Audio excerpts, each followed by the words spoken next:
მანამდე ვფიქრობდი, რომ ყველაფერი დასრულდა, ამბობს ყოფილი უშიშროების ოფიცერი, რომლის ხელები 30 წლის შემდეგაც კი ძრწის. ის იყო ერთ-ერთი იმ 12 ადამიანიდან, ვინც იცოდა ყველაფერი ედუარდ შევარდნაძის ბოლო სასოწარკვეთილი გეგმების შესახებ 1992 წელს. ის ღამე, როცა შევარდნაძემ პირველად შეხვდა მათ ვიღაცებს, ვისაც ჩვენ ბანდიტებს ვუწოდებდით, მე ვიდექ იკარის უკან. მესმოდა ყველაფერი. ის რაც მოხდა იმ ოთახში, შეცვლიდა საქართველოს ისტორიას სამუდამოდ. რას იცოდა ეს ადამიანი, რაც ჩვენ არ ვიცით? რატომ ძრწის მისი ხელები დღესაც? ამ საღამოს სამი ყოფილი უშიშროების თანამშრომელი პირველად საუბრობს იმ საიდუმლოებებზე, რომლებიც 10 წლეულების განმავლობაში ინახავდნენ. მათი გამოცხადებები შეცვლის ყველაფერს, რასაც ფიქრობდით, რომ იცოდით შევარდნაძის ხელისუფლებაში დარჩენის შესახებ. ის, რაც მოხდა 1992 და 1993 წლებში. იყო არა მხოლოდ პოლიტიკური გადარჩენა.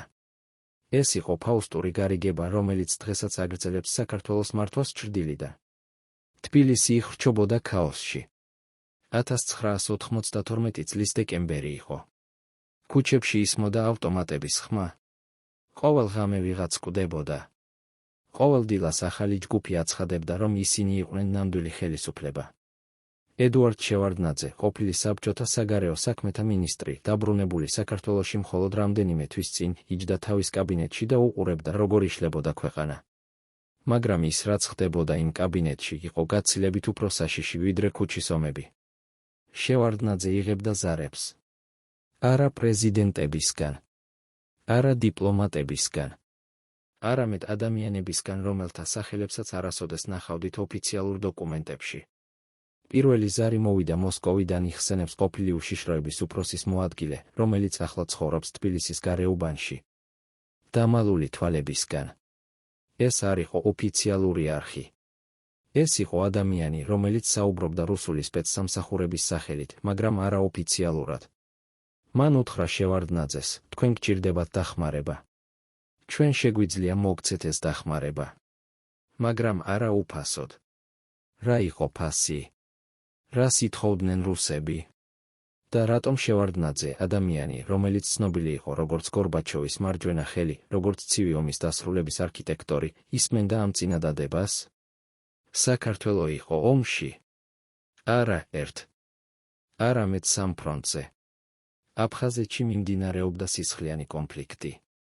სამხრეთ ოსეთში ჯერ კიდევ არ დამშვიდდა ბრძოლები.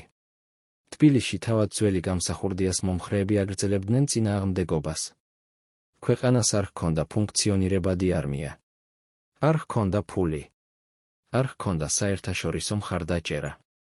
შევარდნაძეს ჰქონდა მხოლოდ ერთი რამ, მისი საბჭოური კავშირები. მაგრამ ეს კავშირები იყვნენ ორმხრივი მახვილი. ისინი შეეძლოთ მისი გადარჩენა. ან მისი განადგურება. მეორე ზარი მოვიდა თბილისიდან, აგრძელებს იგივე წყარო. ეს იყო ადამიანი, რომელსაც ჩვენ ვიცნობდით როგორც ჯაბა იოსელიანის კავშირს. მხედრების ლიდერი. ადამიანი, რომელსაც ჰყავდა ათასობით შეიარაღებული კაცი ქუჩებში. მან უთხრა შევარდნაძეს, ჩვენ შეგვიძლია დაგეხმაროთ. ან შეგვიძლია დაგაცალოთ. თქვენ აირჩიეთ. როგორ შეეძლო დემოკრატიის მომხრე პოლიტიკოსს მოლაპარაკება ადამიანებთან, რომლებიც აკონტროლებდნენ ქუჩის ბანდებს? როგორ შეეძლო ყოფილ საბჭოთა ლიდერს ჩაჯდომა მაგიდასთან იმ ადამიანებთან, რომლებსაც სისხლი ჰქონდათ ხელებზე? პასუხი მარტივი იყო, გადარჩენა. შევარდნაძე იცოდა, რომ მას არ ჰქონდა არჩევანი. ის იცოდა, რომ თუ არ მოელაპარაკებოდა ყველას რუსებს, ბანდიტებს, ძველ საბჭოურ გენერლებს, საქართველო გაქრებოდა როგორც სახელმწიფო. მაგრამ რა ფასად? რა დათმობები უნდა გაეკეთებინა? და რაც ყველაზე მნიშვნელოვანია, ვინ იყვნენ ეს ადამიანები, რომლებთანაც ის საუბრობდა ჩრდილში. იყო ერთი შეხვედრა, რომელიც არასოდეს უნდა მომხდარიყო, ამბობს მესამე წყარო, ყოფილი მთავრობის თანამშრომელი. 1992 წლის დეკემბრის ბოლოს. ღამის 2 საათზე. შევარდნაძე შეხვდა 5 ადამიანს. 2 მათგანი იყო რუსი. 3 ქართველი. არც ერთი მათგანი არ იყო ოფიციალური პირი. მაგრამ ყველა მათგანს ჰქონდა ძალა. რეალური ძალა. არა ქაღალდზე, არამედ ქუჩებში,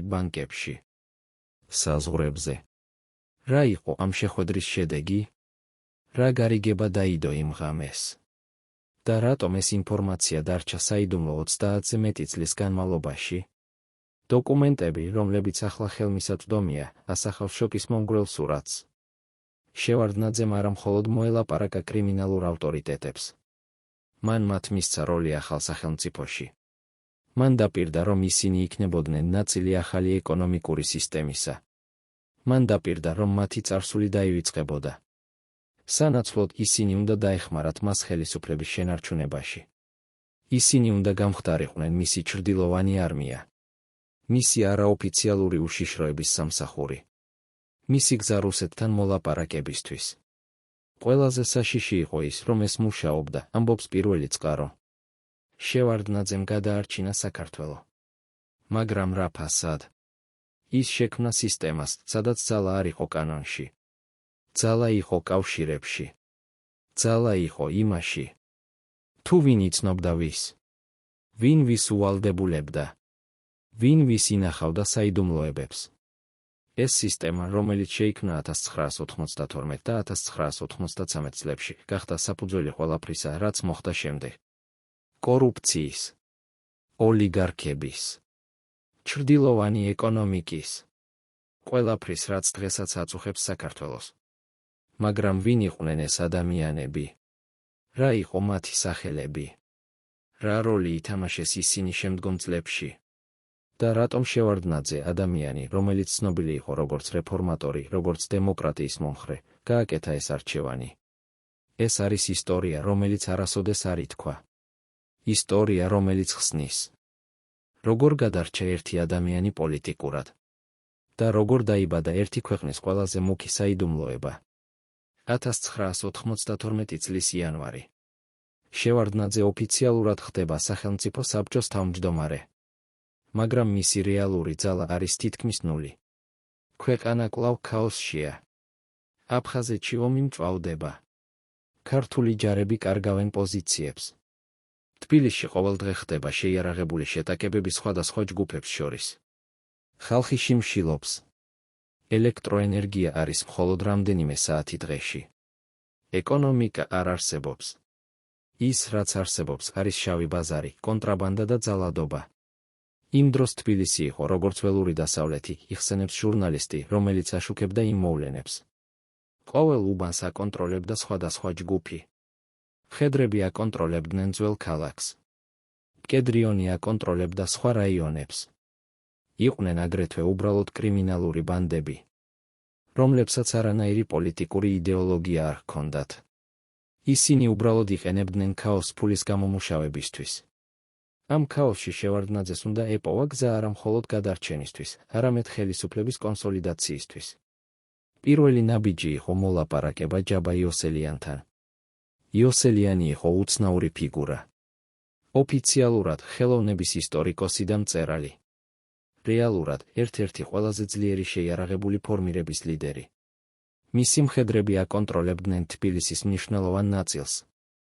მათ ჰქონდათ იარაღი. მათ ჰქონდათ ორგანიზაცია. და მათ ჰქონდა ამბიცია. იოსელიანი არ იყო უბრალო ბანდიტი.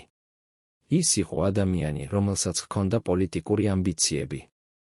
ის ხედავდა თავის თავს როგორც ეროვნული ლიდერის. შევარდნაძემ იცოდა, რომ იოსელიანი იყო საშიში, ამბობს ყოფილი მთავრობის წევრი. მაგრამ ის აგრეთვე იცოდა, რომ იოსელიანი იყო პრაგმატული. იოსელიანს სურდა ძალა. სურდა აღიარება. სურდა როლი ახალ საქართველოში. შევარდნაძეს შეეძლო მისცემოდა ეს. მაგრამ მხოლოდ თუ იოსელიანი დაეთანხმებოდა თამაშს მისი წესებით. პირველი შეხვედრა მოხდა იანვრის ბოლოს.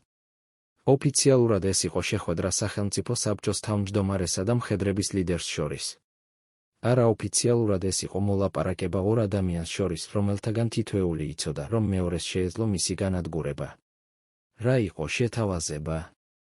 შევარდნაძე დაპირდა, რომ მხედრები იქნებოდნენ ნაწილი ოფიციალური უშიშროების სტრუქტურებისა. მათ მიეცემოდათ ლეგიტიმურობა. მათ მიეცემოდათ ფინანსირება. მათ მიეცემოდათ როლი აფხაზეთის ომში. სანაცვლოდ იოსელიანი უნდა აღიარებდა შევარდნაძის ლიდერობას. უნდა შეეწყვიტა თბილისში ძალის გამოყენება. უნდა გამხდარიყო ნაწილი სისტემისა, არა მისი მოწინააღმდეგე. იოსელიანმა დათანხმდა. მაგრამ ეს იყო მხოლოდ დასაწყისი.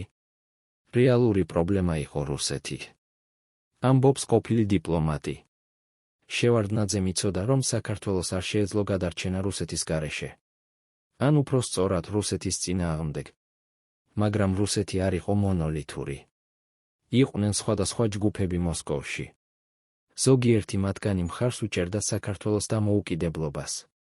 სხვები სურდათ საქართველოს დაბრუნება რუსული გავლენის სფეროში. შევარდნაძეს უნდა ენავიგაცია ამ რთულ ლანდშაფტში. და აქ შემოდიოდნენ ის ადამიანები, რომლებსაც არასოდეს ნახავდით ოფიციალურ დოკუმენტებში. ერთი მათგანი იყო ადამიანი, რომელსაც ჩვენ მოვიხსენიებთ როგორც კონსტანტინეს. ეს არ იყო მისი რეალური სახელი. ეს იყო კოდური სახელი, რომელსაც იყენებდნენ უშიშროების სამსახურები. კონსტანტინე იყო ყოფილი კეჯიბის ოფიცერი. ადამიანი, რომელსაც ჰქონდა ღრმა კავშირები როგორც რუსულ სპეცსამსახურებში, ასევე კრიმინალურ სამყაროში. ის იყო შუამავალი. ადამიანი, რომელიც შეეძლო ესაუბრა ყველას. რომელსაც ენდობოდნენ ყველა მხარეს. ან სულ მცირე. რომელსაც ეშინოდნენ ყველა მხარეს. კონსტანტინე მოვიდა თბილისში 1992 წლის თებერვალში, ამბობს წყარო უშიშროების სამსახურებიდან. ოფიციალურად ის არ იყო აქ. არ არსებობს არანაირი ჩანაწერი მის ვიზიტზე. მაგრამ ის შეხვდა შევარდნაძეს. არა ერთხელ, არამედ რამდენჯერმე. ის იყო კურიერი. ის მოაქვს შეტყობინებები მოსკოვიდან. არა ოფიციალური მთავრობიდან, არამედ იმ ადამიანებისგან, რომლებსაც რეალურად ჰქონდათ ძალა რუსეთში. რა იყო ეს შეტყობინებები? რას ითხოვდა მოსკოვი? და რა იყო ფასი მათი მხარდაჭერისთვის? პასუხი იყო მარტივი და საშინელი. რუსეთს სურდა სამხედრო ბაზები საქართველოში. სურდა კონტროლი საქართველოს საზღვრებზე. სურდა გარანტია, რომ საქართველო არასოდეს შეუერთდებოდა ნატოს. სურდა გარანტია, რომ საქართველო დარჩებოდა რუსული გავლენის სფეროში. სანაცვლოდ, რუსეთი დაეხმარებოდა შევარდნაძეს ხელისუფლების შენარჩუნებაში. დაეხმარებოდა აფხაზეთის ომის დასრულებაში. დაეხმარებოდა ეკონომიკის სტაბილიზაციაში. მაგრამ ეს იყო ფაუსტური გარიგება. გარიგება, რომელიც განსაზღვრავდა საქართველოს მომავალს მომდევნო 10 წლეულებისთვის. შევარდნაძე იყო ხაფანგში, ამბობს ისტორიკოსი, რომელიც სწავლობს იმ პერიოდს. თუ ის უარს იტყოდა რუსულ მოთხოვნებზე, საქართველო დარჩებოდა იზოლირებული, გაჭირვებული, შესაძლოა გაქრებოდა როგორც სახელმწიფო. თუ ის დათანხმდებოდა, ის ღალატობდა იმ იდეალებს, რომლებსაც ის თითქოს წარმოადგენდა. ის აირჩია გადარჩენა. ის აირჩია პრაგმატიზმი. მაგრამ ეს არჩევანი ჰქონდა შედეგები, რომლებსაც ჩვენ გვგრძნობთ დღესაც. რა იყო ეს შედეგები? როგორ შეცვალა ეს გარიგება საქართველოს? და რატომ ეს ისტორია დარჩა დამალული 30-ზე მეტი წლის განმავლობაში? მაგრამ რუსები და იოსელიანი არ იყვნენ ერთადერთი მოთამაშეები ამ თამაშში. იყო აგრეთვე სხვა ჯგუფი, რომელიც თამაშობდა საკუთარ თამაშს. ეს იყო ძველი საბჭოური ნომენკლატურა. ადამიანები, რომლებიც აკონტროლებდნენ ქარხნებს, ბანკებს, სავაჭრო ქსელებს საბჭოთა კავშირის დროს. ისინი არ გაქრნენ დამოუკიდებლობის შემდეგ. ისინი უბრალოდ ადაპტირდნენ. ისინი გახდნენ ახალი ელიტა. ახალი ოლიგარქები. და მათ სჭირდებოდათ პოლიტიკური დაფარვა. მათ სჭირდებოდათ ლიდერი, რომელიც დაიცავდა მათ ინტერესებს. შევარდნაძე იყო იდეალური კანდიდატი მათთვის, ამბობს ეკონომისტი, რომელიც სწავლობს იმ პერიოდის ეკონომიკას. ის იყო საერთაშორისოდ აღიარებული. ის ჰქონდა კავშირები დასავლეთთან. მაგრამ ის აგრეთვე იყო საბჭოური ადამიანი. ის იცოდა, როგორ მუშაობდა სისტემა. ის იცოდა, როგორ გაეკეთებინა გარიგებები. და ყველაზე მნიშვნელოვანი, ის იყო პრაგმატული. ის არ იყო იდეოლოგი. ის იყო გადამრჩენელი. ეს ძველი ნომენკლატურა გახდა შევარდნაძის მესამე საყრდენი. პირველი იყო იოსელიანი და მისი მხედრები. მეორე იყო რუსები და მათი სპეცსამსახურები. მესამე იყო ძველი საბჭოური ელიტა და მათი ეკონომიკური ძალა. 1992 წლის მარტში მოხდა გადამწყვეტი შეხვედრა. ეს შეხვედრა არასოდეს არ ყოფილა ოფიციალურად დოკუმენტირებული. მაგრამ სამი წყარო, რომლებიც იყვნენ იქან, იცოდნენ რა მოხდა, ადასტურებენ მის არსებობას. შეხვედრა მოხდა თბილისის გარეთ, ერთ-ერთ სახელმწიფო რეზიდენციაში. იქ იყვნენ 7 ადამიანი. შევარდნაძე, იოსელიანი, 2 ადამიანი, რომლებიც წარმოადგენდნენ რუსულ ინტერესებს. 3 ადამიანი, რომლებიც წარმოადგენდნენ ძველ საბჭოურ ელიტას. ეს იყო შეხვედრა, სადაც გადაწყდა საქართველოს მომავალი. იმ შეხვედრაზე დაიდო გარიგება, ამბობს ერთ-ერთი წყარო. შევარდნაძე დარჩებოდა ხელისუფლებაში. იოსელიანი და მისი ადამიანები მიიღებდნენ ოფიციალურ როლებს უშიშროების სტრუქტურებში და ბიზნესში. რუსები მიიღებდნენ სამხედრო ბაზებს და გავლენას საქართველოს პოლიტიკაზე. ძველი ნომენკლატურა შეინარჩუნებდა თავის ეკონომიკურ პოზიციებს და მიიღებდა ახალ შესაძლებლობებს. ყველა მიიღებდა რაღაცას. მაგრამ ვინ კარგავდა? ჩვეულებრივი ხალხი. ისინი, ვინც ოცნებობდა რეალურ დემოკრატიაზე, რეალურ რეფორმებზე, რეალურ დამოუკიდებლობაზე. ეს იყო დაბადება იმ სისტემისა, რომელიც განსაზღვრავდა საქართველოს მომდევნო 10 წლეულებისთვის. მაგრამ ეს გარიგება არ იყო სტაბილური. ის იყო დროებითი ალიანსი ადამიანებს შორის, რომლებიც არ ენდობოდნენ ერთმანეთს. ყოველი მათგანი თამაშობდა საკუთარ თამაშს. ყოველი მათგანი ელოდა შესაძლებლობას მეტი ძალის მოსაპოვებლად. და ყოველი მათგანი იცოდა, რომ ეს ალიანსი შეეძლო დაშლილიყო ნებისმიერ მომენტში. შევარდნაძე იცოდა ეს. ის იცოდა, რომ ის ცხოვრობდა სესხზე დროზე. ის იცოდა, რომ ის უნდა ეძებნა გზა ამ ალიანსის გაძლიერებისთვის. ან ახალი ალიანსების შესაქმნელად. ან გზა თავისი პოზიციის კონსოლიდაციისთვის, სანამ ძალიან გვიან არ იქნებოდა. აფხაზეთის ომი იძლეოდა მას ამ შესაძლებლობას. ომი, რომელიც იყო კატასტროფა საქართველოსთვის, იყო აგრეთვე შესაძლებლობა შევარდნაძისთვის. ომი აძლევდა მას საშუალებას გაერთიანებინა ქვეყანა საერთო მტრის წინააღმდეგ. აძლევდა მას საშუალებას გამოეყენებინა იოსელიანის მხედრები. აძლევდა მას საშუალებას მოელაპარაკებინა რუსებთან. აძლევდა მას საშუალებას წარმოედგინა თავი როგორც ეროვნული ლიდერი, რომელიც იბრძოდა საქართველოს ტერიტორიული მთლიანობისთვის. მაგრამ ომი აგრეთვე იყო საშიში. რადგან ომი შეეძლო გამოეცალა მისი კონტროლიდან. შეეძლო გამხდარიყო კატასტროფა, რომელიც დაასრულებდა მის პოლიტიკურ კარიერას. აფხაზეთის ომი იყო ტრაგედია, ამბობს ისტორიკოსი. მაგრამ შევარდნაძისთვის ის იყო აგრეთვე ინსტრუმენტი. ინსტრუმენტი ძალის კონსოლიდაციისთვის. ინსტრუმენტი ალიანსების გაძლიერებისთვის. ინსტრუმენტი თავისი პოზიციის დამკვიდრებისთვის. ეს არის ცინიკური ხედვა. მაგრამ ეს არის ხედვა, რომელსაც იზიარებენ მრავალი ადამიანი, რომლებიც იყვნენ ახლოს მოვლენებთან. ისინი ამბობენ, რომ შევარდნაძე იყენებდა ომს არა მხოლოდ ტერიტორიის დასაბრუნებლად, არამედ ძალის მოსაპოვებლად. რამდენად სიმართლეა ეს? რამდენად ცინიკური იყო შევარდნაძე? და რა იყო რეალური ფასი მისი გადარჩენისთვის? 1993 წლის სექტემბერში აფხაზეთის ომი დასრულდა კატასტროფით საქართველოსთვის. ქართული ჯარები დამარცხდნენ. ათასობით ადამიანი დაიღუპა. ასობით ათასი გახდა ლტოლვილი. აფხაზეთი დაიკარგა. ეს იყო უზარმაზარი დარტყმა შევარდნაძისთვის. მაგრამ ის გადარჩა. როგორ? რადგან ის უკვე ჰქონდა შექმნილი ის ალიანსები, რომლებიც იცავდნენ მას. რადგან ის უკვე ჰქონდა შექმნილი ის სისტემა, რომელშიც ძალა არ იყო ერთი ადამიანის ხელში, არამედ იყო გადანაწილებული რამდენიმე ჯგუფს შორის. რადგან ის იყო არა დიქტატორი, არამედ შუამავალი. არა ხელმძღვანელი, არამედ მენეჯერი. მენეჯერი ალიანსებისა და გარიგებებისა. აფხაზეთის დამარცხების შემდეგ ბევრი ფიქრობდა, რომ შევარდნაძე დაეცემოდა, ამბობს პოლიტიკური ანალიტიკოსი. მაგრამ ის არ დაეცა. რადგან ის ჰქონდა მხარდაჭერა იმ ძალებისგან, რომლებსაც რეალურად ჰქონდათ ძალა. იოსელიანი და მისი მხედრები. რუსები და მათი სპეცსამსახურები. ძველი ნომენკლატურა და მათი ფული. ეს ძალები არ იყვნენ დაინტერესებულნი შევარდნაძის დაცემით. რადგან ისინი იცოდნენ, რომ ქაოსი, რომელიც მოჰყვებოდა მის დაცემას, იქნებოდა საშიში მათთვის. ისინი ამჯობინებდნენ სტაბილურობას.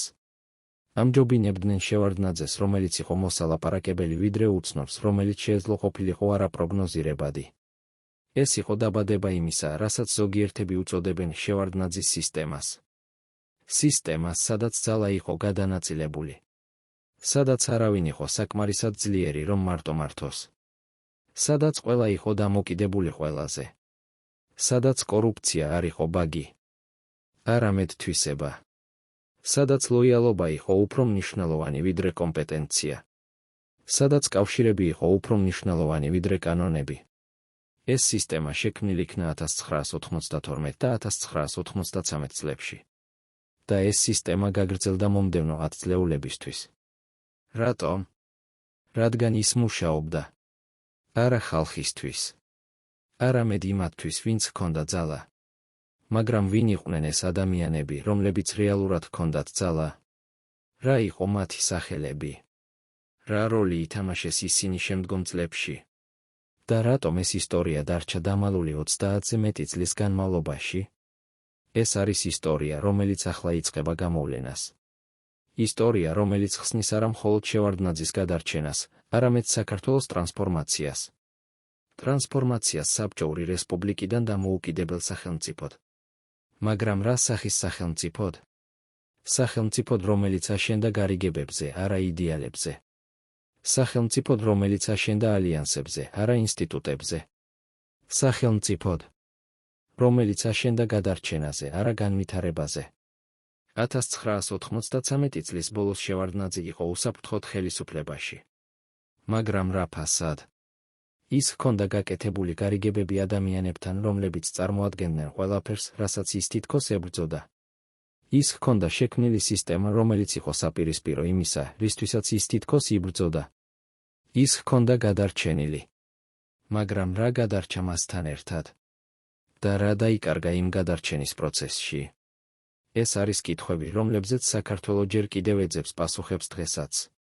არსებობს ერთი დოკუმენტი, რომელიც არასოდეს უნდა ყოფილიყო დაწერილი, ამბობს ყოფილი უშიშროების არქივის თანამშრომელი, რომელიც ახლა ცხოვრობს თბილისის გარეუბანში, შიშით უკან მოხედვით.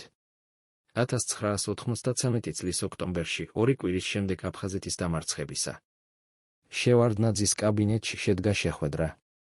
იქ იყვნენ 6 ადამიანი. არც ერთი მათგანი არ იყო ოფიციალური პირი. შეხვედრის შემდეგ დაიწერა მემორანდუმი. არაოფიციალური დოკუმენტი, არამედ ხელნაწერი ჩანაწერი. ამ ჩანაწერში იყო ჩამოთვლილი ყველაფერი, ვინ იღებდა რას, ვინ აკონტროლებდა რომელ ბიზნესს, ვინ იღებდა რომელ თანამდებობას. რატომ ეს დოკუმენტი დაიწერა? ვინ ინახავდა მას? და სად არის ის ახლა? ეს არის საიდუმლოება, რომელიც შეეძლო შეცვალოს ყველაფერი, რასაც ვიცით შევარდნაძის მმართველობის შესახებ. იმ დოკუმენტში, თუ ის რეალურად არსებობს, იყო ჩამოთვლილი კონკრეტული გარიგებები. პირველი, იოსელიანის მხედრები მიიღებდნენ კონტროლს თბილისის პორტსეფოტში. ეს ნიშნავდა კონტროლს ყველა იმპორტზე და ექსპორტზე. ეს ნიშნავდა მილიონობით დოლარს წელიწადში. მეორე, რუსული სპეცსამსახურების წარმომადგენლები მიიღებდნენ უფლებას შეენარჩუნებინათ თავიანთი ბაზები ბათუმში და ახალქალაქში. ეს ნიშნავდა რუსული სამხედრო არსებობას საქართველოში მომდევნო 10 წლეულებისთვის. მესამე, ძველი საბჭოური ნომენკლატურა მიიღებდა პრივატიზაციის პროცესში პრივილეგირებულ წვდომას ყველაზე მომგებიან ქონებაზე. ეს ნიშნავდა, რომ ისინი გახდებოდნენ ახალი ოლიგარქები. ეს არ იყო კორუფცია ჩვეულებრივი გაგებით, ამბობს ეკონომისტი, რომელიც სწავლობს იმ პერიოდს. ეს იყო სისტემატური გადანაწილება სახელმწიფო რესურსებისა. ეს იყო შექმნა ახალი ეკონომიკური ელიტისა, რომელიც იქნებოდა ლოიალური შევარდნაძისადმი. ეს იყო შექმნა სისტემისა, სადაც პოლიტიკური ძალა და ეკონომიკური ძალა იყო განუყოფლად დაკავშირებული. მაგრამ ეს სისტემა ჰქონდა ფასი. ფასი, რომელსაც იხდიდა ჩვეულებრივი ხალხი. ფასი, რომელსაც იხდიდა საქართველოს მომავალი. რა იყო ეს ფასი? და ვინ რეალურად იხდიდა მას? 1993 წლის ნოემბერში თბილისში მოხდა რაღაც, რაც ოფიციალურად არასოდეს არ დაფიქსირებულა. ერთ-ერთ ღამეს უცნობმა ადამიანებმა შეიჭრნენ უშიშროების სამინისტროს არქივში. ისინი წაიღეს კონკრეტული დოსიეები. დოსიეები, რომლებიც შეიცავდნენ ინფორმაციას იმ ადამიანების შესახებ, რომლებიც ახლა იყვნენ ახლოს შევარდნაძესთან. დოსიეები, რომლებიც შეიცავდნენ ინფორმაციას მათი საბჭოური წარსულის შესახებ. მათი კავშირების შესახებ კეჯიბესთან. მათი კრიმინალური საქმიანობის შესახებ. ეს დოსიეები არასოდეს აღარ აღმოჩენილა. ვინ წაიღო ისინი? ვის სარგებლობდა მათი გაქრობა? და რა შეიცავდნენ ისინი, რაც იყო ასე საშიში? იმ დოსიეებში იყო ყველაფერი. ამბობს ყოფილი არქივის თანამშრომელი. იყო ინფორმაცია იოსელიანის შესახებ, მისი დაკავშირება კრიმინალურ სამყაროსთან ჯერ კიდევ საბჭოთა დროიდან. იყო ინფორმაცია იმ ადამიანების შესახებ, რომლებიც ახლა იყვნენ მთავრობაში, მათი თანამშრომლობა კეჯიბესთან. იყო ინფორმაცია იმ ბიზნესმენების შესახებ, რომლებიც ახლა აკონტროლებდნენ ეკონომიკას, მათი კავშირები რუსულ ორგანიზებულ დანაშაულთან. ეს ინფორმაცია შეეძლო განადგურებოდა შევარდნაძის ალიანსები. შეეძლო გამოეცხადებინა ის გარიგებები, რომლებიც გაკეთდა. შეეძლო დაესრულებინა მისი პოლიტიკური კარიერა. ამიტომ ის უნდა გაქრებოდა.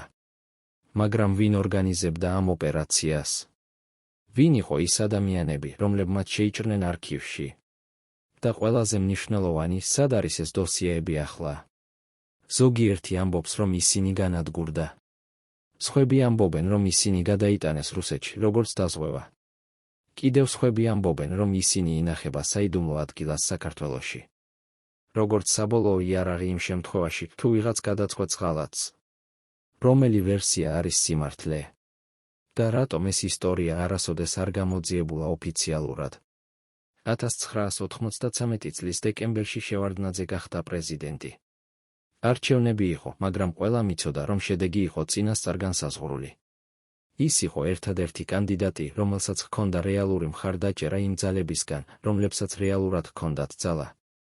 მაგრამ ეს გამარჯვება არ იყო მისი პირადი გამარჯვება. ეს იყო გამარჯვება იმ სისტემისა, რომელიც შეიქმნა წინა 2 წლის განმავლობაში. სისტემისა, სადაც ძალა იყო გადანაწილებული რამდენიმე ჯგუფს შორის. სისტემისა, სადაც შევარდნაძე იყო არა დიქტატორი, არამედ არბიტრი. არა ხელმძღვანელი, არამედ კოორდინატორი. შევარდნაძის ძალა იყო არა მის პირად ავტორიტეტში, არამედ მის უნარში დაბალანსებოდა სხვადასხვა ინტერესები, ამბობს პოლიტოლოგი. ის იყო როგორც ჟონგლიორი, რომელიც აგდებდა ბურთებს ჰაერში. თუ ერთი ბურთი ჩამოვარდებოდა, მთელი სისტემა ჩამოიხლებოდა. ამიტომ ის მუდმივად უნდა მოძრაობდა, მუდმივად უნდა აწონასწორებდა, მუდმივად უნდა აკეთებდა ახალ გარიგებებს. ეს იყო დამღლელი. ეს იყო საშიში. მაგრამ ეს იყო ერთადერთი გზა გადარჩენისთვის. ერთადერთი გზა ხელისუფლებაში დარჩენისთვის. ერთადერთი გზა საქართველოს შენარჩუნებისთვის როგორც სახელმწიფოს. მაგრამ ეს სისტემა ჰქონდა თავისი შიდა წინააღმდეგობები. პირველი წინააღმდეგობა იყო ის, რომ ყველა მოთამაშე სურდა მეტი. იოსელიანი არ კმაყოფილდებოდა მხოლოდ პორტის კონტროლით. ის სურდა მეტი პოლიტიკური ძალა. რუსები არ კმაყოფილდებოდნენ მხოლოდ სამხედრო ბაზებით. მათ სურდათ მეტი გავლენა საქართველოს პოლიტიკაზე. ძველი ნომენკლატურა არ კმაყოფილდებოდა მხოლოდ ეკონომიკური პრივილეგიებით. მათ სურდათ პოლიტიკური დაცვა მათი ბიზნესისთვის. ყველა სურდა მეტი. და ეს ნიშნავდა, რომ კონფლიქტი იყო გარდაუვალი. პირველი სერიოზული კრიზისი მოვიდა 1985 წლის დასაწყისში, იხსენებს ყოფილი მთავრობის წევრი. იოსელიანი დაიწყო მოთხოვნა უფრო მეტი როლის ამ მთავრობაში. ის სურდა გახდომოდა თავდაცვის მინისტრი. ან შინაგან საქმეთა მინისტრი. ის სურდა ოფიციალური ძალა, არა მხოლოდ ჩრდილოვანი გავლენა. შევარდნაძე უარი უთხრა. ის იცოდა, რომ თუ იოსელიანს მისცემდა ასეთ ძალას, ის გახდებოდა ძალიან ძლიერი. ძალიან საშიში. ამან გამოიწვია დაძაბულობა. ეს დაძაბულობა გაგრძელდებოდა მომდევნო წლებისთვის. და საბოლოოდ გამოიწვევდა კრიზისს, რომელიც თითქმის დაასრულებდა შევარდნაძის მმართველობას. მაგრამ 1993 და 1995 წლებში სისტემა ჯერ კიდევ მუშაობდა. ის მუშაობდა, რადგან ყველა მოთამაშე ჯერ კიდევ სჭირდებოდა ერთმანეთი. იოსელიანს სჭირდებოდა შევარდნაძის ლეგიტიმაცია. რუსებს სჭირდებოდათ შევარდნაძის საერთაშორისო კავშირები. ძველ ნომენკლატურას სჭირდებოდა შევარდნაძის პოლიტიკური დაცვა. და შევარდნაძეს სჭირდებოდათ ყველა მათგანი. ეს იყო ურთიერთდამოკიდებულების სისტემა. სისტემა, რომელიც ეფუძნებოდა არა ნდობას, არამედ საჭიროებას. არა იდეალებს, არამედ ინტერესებს. არა კანონებს, არამედ გარიგებებს. ეს იყო მაფიური სახელმწიფო, ამბობს ერთ-ერთი კრიტიკოსი. სახელმწიფო, სადაც ყველაფერი იყო გასაყიდი. სადაც ყველა თანამდებობა ჰქონდა ფასი. სადაც ყველა გადაწყვეტილება იყო მოლაპარაკების საგანი. სადაც არაფერი იყო დაფუძნებული პრინციპებზე. ყველაფერი იყო დაფუძნებული ინტერესებზე. ეს არის მკაცრი შეფასება. მაგრამ ეს არის შეფასება, რომელსაც იზიარებენ მრავალი ადამიანი, რომლებიც იცნობდნენ სისტემას შიგნიდან.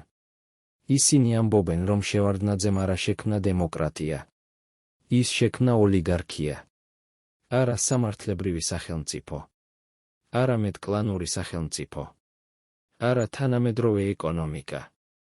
არამედ ფეოდალური ეკონომიკა, სადაც ყველაფერი დამოკიდებული იყო პირად კავშირებზე. მაგრამ იყო აგრეთვე სხვა ხედვა. ხედვა, რომელსაც იზიარებენ ისინი, ვინც იყო ახლოს შევარდნაძესთან. ისინი ამბობენ, რომ ის არ ჰქონდა არჩევანი. რომ საქართველო იყო ქაოსში. რომ ალტერნატივა შევარდნაძისა არ იყო დემოკრატია, არამედ სრული ანარქია. რომ ის გააკეთა რაც შეეძლო იმ გარემოებებში, რომლებშიც იყო. რომ ის გადაარჩინა საქართველო როგორც სახელმწიფო. რომელი ხედვა არის სწორი? ეს არის კითხვა, რომელზეც საქართველო ჯერ კიდევ კამათობს დღესაც. 1985 წლის შუა წელს მოხდა ინციდენტი, რომელიც თითქმის გამოაშკარავებდა მთელ სისტემას. შევარდნაძეს თავს დაესხნენ. ეს იყო მეორე მცდელობა მის მოკლაზე. პირველი მოხდა 1993 წელს. მაგრამ ეს მეორე იყო უფრო სერიოზული. უფრო პროფესიონალური. უფრო საშიში. ვინ იდგა ამ მცდელობის უკან? ოფიციალური ვერსია ამბობდა, რომ ეს იყო გამსახურდიას მომხრეები.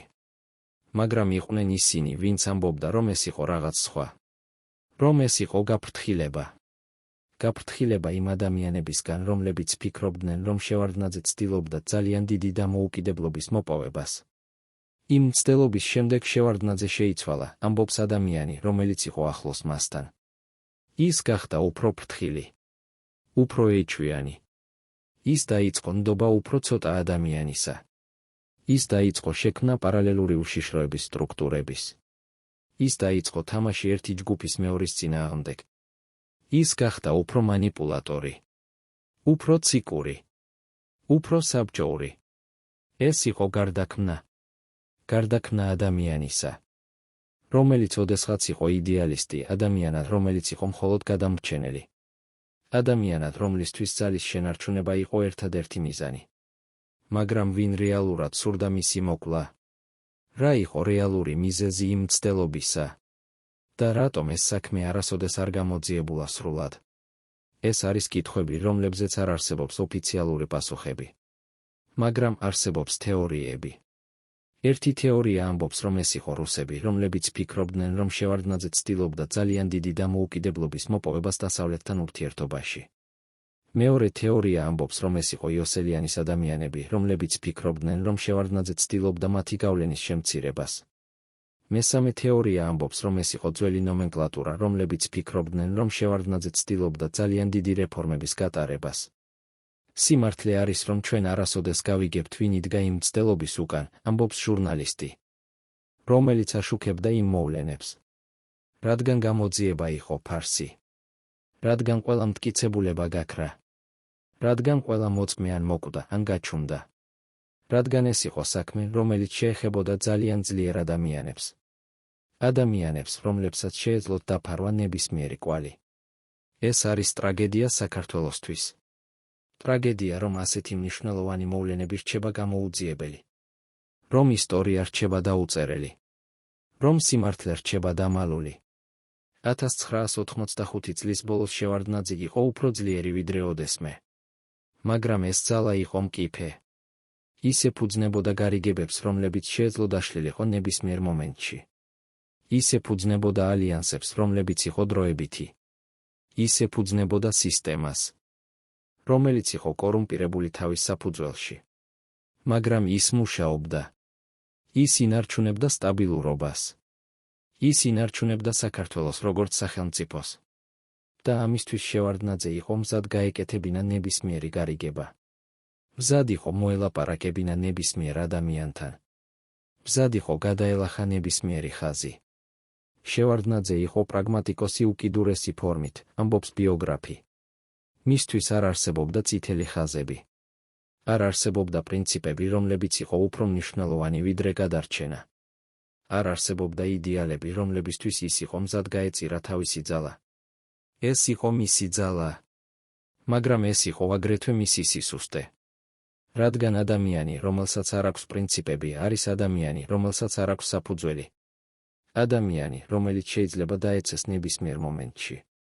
ადამიანი, რომლის მემკვიდრეობა იქნება არა იდეალები, არამედ გარიგებები. და ეს არის ის, რაც დარჩა შევარდნაძის შემდეგ. არა დემოკრატია, არა სამართლებრივი სახელმწიფო, არა თანამედროვე ეკონომიკა, არამედ სისტემა, რომელიც შეიქმნა 1992 და 1993 წლებში. სისტემა გარიგებებისა და ალიანსებისა. სისტემა კორუფციისა და კლანურობისა. სისტემა, სადაც ძალა არის უფრო მნიშვნელოვანი ვიდრე კანონი. სადაც კავშირები არის უფრო მნიშვნელოვანი ვიდრე კომპეტენცია. სადაც გადარჩენა არის უფრო მნიშვნელოვანი ვიდრე განვითარება. ეს არის მემკვიდრეობა იმ წლებისა.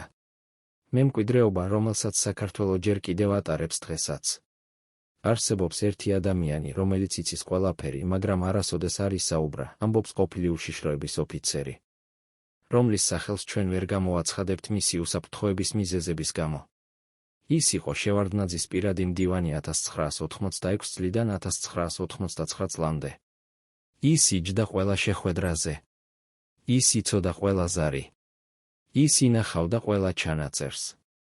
მაგრამ ერთ დღეს, 1989 წლის მარტში, ის უბრალოდ გაქრა. არავინ იცის, სად არის ის ახლა. ზოგიერთი ამბობს, რომ ის გაიქცა რუსეთში. სხვები ამბობენ, რომ ის მოკლეს.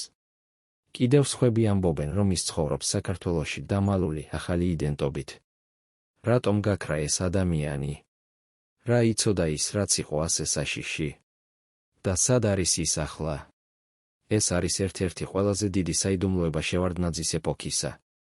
საიდუმლოება, რომელიც შეეძლო ახსნას ყველაფერი, რაც მოხდა იმ წლებში. იმ მდივანს ჰქონდა წვდომა დოკუმენტებზე, რომლებიც არასოდეს არ უნდა არსებობოდა. ერთ-ერთი ასეთი დოკუმენტი იყო ის, რასაც უწოდებდნენ წითელ ჩანაწერს. ეს იყო ხელნაწერი დღიური, სადაც ფიქსირდებოდა ყველა არაოფიციალური შეხვედრა, ყველა საიდუმლო გარიგება, ყველა ფინანსური ტრანზაქცია, რომელიც გადიოდა შევარდნაძის კაბინეტის გავლით. წითელი ჩანაწერი იყო როგორც ბიბლია იმ სისტემისა, ამბობს ადამიანი, რომელმაც თითქოს ნახა ეს დოკუმენტი. იქ იყო ყველაფერი. ვინ რამდენს იხდიდა ვისთვის? რომელი ბიზნესმენი რამდენს აძლევდა რომელ პოლიტიკოსს? რომელი უცხოური კომპანია რამდენს იხდიდა წვდომისთვის საქართველოს ბაზარზე? რომელი კრიმინალური ავტორიტეტი რამდენს იხდიდა დაცვისთვის? თუ ეს დოკუმენტი რეალურად არსებობს, სად არის ის ახლა? ვინ აკონტროლებს მას? და რატომ ის არასოდეს არ გამოქვეყნებულა? 1986 წელი იყო გადამწყვეტი წელი შევარდნაძისთვის. ეს იყო წელი, როცა ის საბოლოოდ კონსოლიდირდა ხელისუფლებაში. მაგრამ ეს კონსოლიდაცია მოვიდა ფასად. ფასი იყო საბოლოო დათმობა იმ იდეალების, რომლებსაც ის თითქოს წარმოადგენდა. იმ წელს მოხდა რამდენიმე მოვლენა, რომელიც განსაზღვრავდა საქართველოს მომავალს. პირველი მოვლენა იყო საბოლოო გარიგება რუსეთთან. შევარდნაძე ხელს აწერდა ხელშეკრულებას, რომელიც აძლევდა რუსეთს უფლებას შეენარჩუნებინა 4 სამხედრო ბაზა საქართველოში 30 წლის განმავლობაში. ეს იყო უზარმაზარი დათმობა. ეს ნიშნავდა, რომ საქართველო არ იქნებოდა სრულად დამოუკიდებელი მომდევნო 10 წლეულებისთვის. იმ ხელშეკრულების ხელმოწერისას შევარდნაძე იცოდა, რომ ის ღალატობდა ეროვნულ ინტერესებს, ამბობს ყოფილი დიპლომატი. მაგრამ ის აგრეთვე იცოდა, რომ მას არ ჰქონდა არჩევანი. რუსეთი იყო ძალიან ძლიერი. საქართველო იყო ძალიან სუსტი. თუ ის უარს იტყოდა, რუსეთს შეეძლო დაეშალა საქართველო სრულად. შეეძლო მხარი დაეჭირა აფხაზეთს და სამხრეთ ოსეთს. შეეძლა ორგანიზება გაეკეთებინა ახალი სეპარატისტული მოძრაობების. შეეძლა ეკონომიკური ბლოკადა დაეწესებინა. ამიტომ შევარდნაძე ხელს აწერდა. ის აკეთებდა გარიგებას, რომელიც იცავდა მას პოლიტიკურად. მაგრამ ღალატობდა ქვეყანას სტრატეგიულად. ეს იყო არჩევანი, რომელსაც ის აკეთებდა ისევ და ისევ. არჩევანი პირადი გადარჩენისა ეროვნული ინტერესების ხარჯზე. მეორე მოვლენა იყო საბოლოო გარიგება იოსელიანთან. 1986 წლის შუა წელს იოსელიანი და მისი მხედრები ოფიციალურად ინტეგრირდნენ სახელმწიფო სტრუქტურებში. მათ მიეცათ თანამდებობები შინაგან საქმეთა სამინისტროში, თავდაცვის სამინისტროში, საბაჟო სამსახურში. მათ მიეცათ კონტროლი სტრატეგიულ ბიზნესებზე, პორტები, საწვავის იმპორტი, სამშენებლო კომპანიები. ეს იყო ლეგალიზაცია კრიმინალური სტრუქტურების, ამბობს იურისტი, რომელიც სწავლობს იმ პერიოდს. ეს იყო მომენტი, როცა საქართველო ოფიციალურად გახდა მაფიური სახელმწიფო. როცა განსხვავება კრიმინალსა და სახელმწიფოს შორის გაქრა სრულად. ეს იყო შევარდნაძის არჩევანი. ის ამჯობინებდა კონტროლირებად ქაოსს უკონტროლო ქაოსზე. ამჯობინებდა კორუმპირებულ სტაბილურობას სისუფთა ანარქიაზე. მესამე მოვლენა იყო დაწყება მასშტაბური პრივატიზაციის. 1986 წლის ბოლოს დაიწყო გაყიდვა სახელმწიფო საწარმოების. მაგრამ ეს არ იყო გამჭვირვალე პროცესი. ეს არ იყო კონკურენტული პროცესი. ეს იყო პროცესი, სადაც გამარჯვებულები იყვნენ წინასწარ განსაზღვრული. პრივატიზაცია იყო უდიდესი ქურდობა საქართველოს ისტორიაში, ამბობს ეკონომისტი. ქონება, რომელიც ღირდა მილიარდობით დოლარს, გაიყიდა მილიონობით. დაყიდულობდნენ მხოლოდ ის ადამიანები, რომლებსაც ჰქონდათ კავშირები შევარდნაძესთან. ძველი ნომენკლატურა. იოსელიანის ადამიანები. რუსული ბიზნესმენები. რომლებსაც ჰქონდათ კავშირები კრემლთან. ეს იყო დაბადება ოლიგარქიის საქართველოში. ოლიგარქიის, რომელიც აკონტროლებს ეკონომიკას დღესაც. ყველაზე საინტერესო იყო ის, თუ როგორ ნაწილდებოდა ფული იმ პრივატიზაციიდან, ამბობს ყოფილი მთავრობის თანამშრომელი. ოფიციალურად ფული მიდიოდა სახელმწიფო ბიუჯეტში. მაგრამ რეალურად დიდი ნაწილი მიდიოდა სხვაგან. ნაწილი მიდიოდა შევარდნაძის პირად ფონდში, ფონდი, რომელიც ოფიციალურად არ არსებობდა, მაგრამ რეალურად აფინანსებდა მის პოლიტიკურ საქმიანობას. ნაწილი მიდიოდა იოსელიანის სტრუქტურებში, როგორც გადახდა მათი ლოიალობისთვის. ნაწილი მიდიოდა რუსულ ანგარიშებზე, როგორც გადახდა მათი მხარდაჭერისთვის. ეს იყო სისტემა, რომელიც მუშაობდა როგორც საათის მექანიზმი. ყველა იღებდა თავის წილს. ყველა იყო კმაყოფილი. გარდა ჩვეულებრივი ხალხისა, რომელიც კარგავდა ყველაფერს. 1987 წელი მოიტანა ახალ გამოწვევებს. პირველი გამოწვევა იყო ეკონომიკური კრიზისი. საქართველოს ეკონომიკა იყო კატასტროფულ მდგომარეობაში. ინფლაცია იყო 100%. უმუშევრობა იყო 80%-ზე მეტი. ხალხი ცხოვრობდა ღარიბობაში. მაგრამ ელიტა ცხოვრობდა ფუფუნებაში. კონტრასტი იყო შოკის მომგვრელი, იხსენებს ჟურნალისტი. ერთი მხრივ იყო ხალხი, რომელიც ვერ იხდიდა პურს. მეორე მხრივ იყო ახალი ოლიგარქები, რომლებიც ყიდულობდნენ მერსედესებს და აშენებდნენ სასახლეებს. ერთი მხრივ იყო საავადმყოფოები, სადაც არ იყო მედიკამენტები. მეორე მხრივ იყო კაზინოები და ღამის კლუბები, სადაც ახალი ელიტა ფლანგავდა ფულს. ეს იყო საქართველოს შევარდნაძის მმართველობის ქვეშ. ქვეყანა ორ სამყაროდ გაყოფილი. მეორე გამოწვევა იყო პოლიტიკური ოპოზიცია. 1987 წლის დასაწყისში დაიწყო ფორმირება ახალი ოპოზიციური ძალების. ახალგაზრდა პოლიტიკოსები, რომლებიც არ იყვნენ ნაწილი ძველი სისტემისა. ადამიანები, რომლებიც მოითხოვდნენ რეალურ რეფორმებს, რეალურ დემოკრატიას, რეალურ ბრძოლას კორუფციის წინააღმდეგ. შევარდნაძე ხედავდა მათ როგორც საფრთხეს, ამბობს პოლიტოლოგი. ის იცოდა, რომ თუ ეს ახალი თაობა მოვიდოდა ხელისუფლებაში, ისინი გამოაშკარავებდნენ ყველა იმ გარიგებებს, რომლებიც ის გააკეთა. ისინი დაიწყებდნენ გამოძიებებს. ისინი დაიწყებდნენ სისხლის სამართლის დევნას. ამიტომ შევარდნაძე იწყებდა ბრძოლას ამ ახალი ოპოზიციის წინააღმდეგ.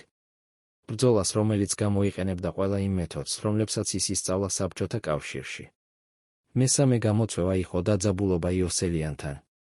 1987 წლის შუა წელს იოსელიანი დაიწყო მოთხოვნა კიდევ უფრო მეტი ძალისა. ის სურდა გახდომოდა პრემიერ-მინისტრი. ან თავდაცვის მინისტრი. ის სურდა ოფიციალური აღიარება როგორც თანალიდერი საქართველოსი. იოსელიანი აღარ კმაყოფილდებოდა ჩრდილოვანი როლით, ამბობს ადამიანი, რომელიც იყო ახლოს მოვლენებთან. ის სურდა გამოსვლა ჩრდილიდან. სურდა ყოფილიყო ოფიციალური ლიდერი. მაგრამ შევარდნაძე იცოდა, რომ ეს იქნებოდა საშიში. რადგან იოსელიანი იყო არაპროგნოზირებადი. იყო ძალადობრივი. იყო ამბიციური. თუ ის მიიღებდა ოფიციალურ ძალას, ის შეეძლო გამხდარიყო უკონტროლო. ეს დაძაბულობა გაგრძელდებოდა და საბოლოოდ გამოიწვევდა კრიზისს. 1987 წლის სექტემბერში მოხდა ინციდენტი, რომელიც თითქმის გამოიწვევდა სამოქალაქო ომს. იოსელიანის მხედრები და სახელმწიფო ძალები შეეჯახნენ თბილისის ცენტრში. იყო სროლა. იყო მსხვერპლები. იყო საათები, როცა ჩანდა, რომ ქვეყანა კვლავ ჩავარდებოდა ქაოსში. ეს იყო მომენტი სიმართლის იხსენებს ყოფილი მთავრობის წევრი. შევარდნაძეს უნდა აერჩია, ან დაეთმო იოსელიანს. ან დაებრძოლა მას. ის აირჩია ბრძოლა. მაგრამ არა ღიად. არა პირდაპირ. არამედ ჩრდილში. მანიპულაციით. გარიგებებით. შევარდნაძე დაუკავშირდა რუსებს. დაუკავშირდა ძველ ნომენკლატურას. დაუკავშირდა იოსელიანის მოწინააღმდეგეებს მხედრების შიგნით. ის შექმნა კოალიცია იოსელიანის წინააღმდეგ. რაც მოხდა შემდეგ იყო მასტერკლასი პოლიტიკურ მანიპულაციაში, ამბობს პოლიტიკური ანალიტიკოსი. შევარდნაძე არ დაესხა თავს იოსელიანს პირდაპირ. ის დაიწყო იზოლირება მისი. დაიწყო გამოყოფა მისი მხარდამჭერების. დაიწყო შეთავაზება უკეთესი გარიგებების იმ ადამიანებისთვის, რომლებიც იყვნენ ლოიალურნი იოსელიანისადმი. ერთი-ერთის მიერ იოსელიანის ალიანსი დაიშალა. ერთი-ერთის მიერ მისი ადამიანები გადავიდნენ შევარდნაძის მხარეს. 1987 წლის ბოლოსთვის იოსელიანი იყო იზოლირებული. ის ჯერ კიდევ ჰქონდა ძალა, მაგრამ არა იმდენი, რამდენიც ჰქონდა ადრე. ის ჯერ კიდევ იყო საშიში, მაგრამ არა იმდენად. რამდენადაც იყო ადრე. 1988 წელი იყო წელი, როცა შევარდნაძე საბოლოოდ გაერკვა იოსელიანთან. 1988 წლის ოქტომბერში იოსელიანი დააპატიმრეს. ოფიციალური ბრალდება იყო მონაწილეობა მკვლელობის მცდელობაში შევარდნაძის წინააღმდეგ. მაგრამ ყველამ იცოდა, რომ ეს იყო პოლიტიკური საქმე. იოსელიანის დაპატიმრება იყო გზავნილი, ამბობს იურისტი. გზავნილი ყველასთვის, ვინც ფიქრობდა გამოწვევაზე შევარდნაძისა. გზავნილი, რომ შევარდნაძე იყო უფრო ძლიერი, ვიდრე ვინმე ფიქრობდა. რომ ის შეეძლო განადგურება ნებისმიერი, ვინც ცდილობდა მისი ძალის ხელყოფას. მაგრამ ეს გამარჯვება ჰქონდა ფასი. ფასი იყო საბოლოო დაკარგვა ლეგიტიმაციისა. რადგან ყველამ იცოდა, რომ იოსელიანი იყო არა მხოლოდ კრიმინალი. ის იყო აგრეთვე ადამიანი, რომელიც დაეხმარა შევარდნაძეს გადარჩენაში 1992 და 1993 წლებში. იოსელიანის დაპატიმრების შემდეგ შევარდნაძე გახდა უფრო ძლიერი. მაგრამ აგრეთვე უფრო მარტოხელა, ამბობს ბიოგრაფი. ის დაკარგა ერთ-ერთი მისი მთავარი მხარდამჭერი. ის დაკარგა ადამიანი, რომელიც აკონტროლებდა ქუჩებს. ის დაკარგა ადამიანი, რომელიც იყო კავშირი კრიმინალურ სამყაროსთან. ახლა ის იყო დამოკიდებული მხოლოდ ორ ძალაზე, რუსებზე და ძველ ნომენკლატურაზე. და ორივე ამ ძალას ჰქონდა თავისი აგენდა. ორივე ამ ძალას სურდა მეტი. ორივე ამ ძალას ელოდა შესაძლებლობას გამოიყენოს შევარდნაძე თავისი მიზნებისთვის. ეს იყო დასაწყისი ბოლოს. დასაწყისი პროცესისა, რომელიც საბოლოოდ დაასრულებდა შევარდნაძის მმართველობას 1203 წელს. მაგრამ 1988 წელს შევარდნაძე ჯერ კიდევ იყო ძლიერი. ის ჯერ კიდევ აკონტროლებდა სიტუაციას. ის ჯერ კიდევ აკეთებდა გარიგებებს. ის ჯერ კიდევ მართავდა საქართველოს როგორც პირადი ფეოდალური მამული. 1988 წლის ბოლოს შევარდნაძე იყო უდავო ლიდერი საქართველოსი. ამბობს ისტორიკოსი. მაგრამ ეს ლიდერობა ეფუძნებოდა არა ხალხის მხარდაჭერას, არამედ ელიტის გარიგებებს. ეფუძნებოდა არა დემოკრატიულ ლეგიტიმაციას, არამედ ძალის მონოპოლიას. ეფუძნებოდა არა კანონს, არამედ შიშს. ეს იყო სისტემა, რომელიც შეიქმნა 1992 და 1993 წლებში. სისტემა, რომელიც ახლა იყო სრულად ჩამოყალიბებული. სისტემა, რომელიც მართავდა საქართველოს. და ეს სისტემა ჰქონდა თავისი წესები. პირველი წესი, ლოიალობა არის უფრო მნიშვნელოვანი ვიდრე კომპეტენცია. მეორე წესი, კავშირები არის უფრო მნიშვნელოვანი ვიდრე კანონები. მესამე წესი, ყველაფერი არის გასაყიდი. მეოთხე წესი, არავინ არის უსაფრთხო. მეხუთე წესი, შევარდნაძე არის საბოლოო არბიტრი. ეს იყო წესები, რომლებიც მართავდა საქართველოს 1988 წლიდან 1203 წლამდე. წესები, რომლებიც შექმნა კორუმპირებული, დისფუნქციური, მაგრამ სტაბილური სისტემა. სისტემა, რომელიც მუშაობდა არა ხალხისთვის, არამედ ელიტისთვის, არა ქვეყნისთვის, არამედ ძალაუფლებისთვის. როცა ვუყურებ უკან იმ წლებს, ვხედავ ტრაგედიას, ამბობს ყოფილი მთავრობის წევრი. ტრაგედიას და კარგული შესაძლებლობების. საქართველოს ჰქონდა შანსი გამხდარიყო რეალური დემოკრატია. ჰქონდა შანსი გამხდარიყო წარმატებული ეკონომიკა. ჰქონდა შანსი გამხდარიყო მაგალითი პოსტსაბჭოთა სივრცისთვის. მაგრამ ეს შანსი დაიკარგა. დაიკარგა, რადგან შევარდნაძემ აირჩია გადარჩენა განვითარების ნაცვლად. აირჩია სტაბილურობა რეფორმების ნაცვლად. აირჩია გარიგებები იდეალების ნაცვლად. ეს არის მკაცრი შეფასება, მაგრამ ეს არის შეფასება, რომელსაც იზიარებენ მრავალი ადამიანი, რომლებიც იცნობდნენ იმ პერიოდს. რამდენად სამართლიანია ეს შეფასება? ეს არის კითხვა, რომელზეც საქართველო ჯერ კიდევ კამათობს დღესაც.